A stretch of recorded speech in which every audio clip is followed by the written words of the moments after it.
So this is my MFC project.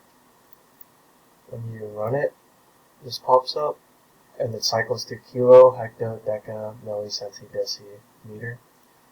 The user inputs here, calculates. These are my two photos.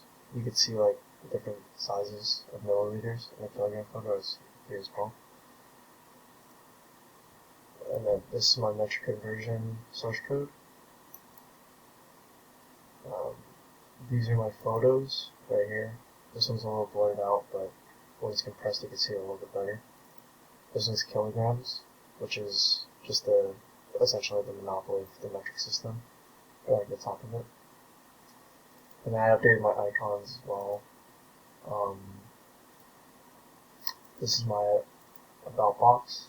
It describes what the system is. It has my ID, my name, my copyright, and then this is the metric converter to help with stem positive reconciliation conversions.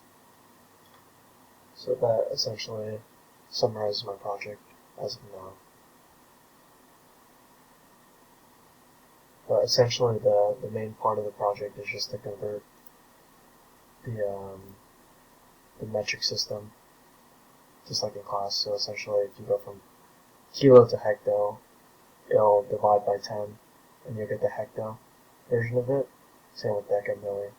Each version is just divisible by 10 again. So if you move from kilo to milli, you're going to have to divide by 10 3 times to get to this figure. And that's what the program essentially does. Thanks for watching.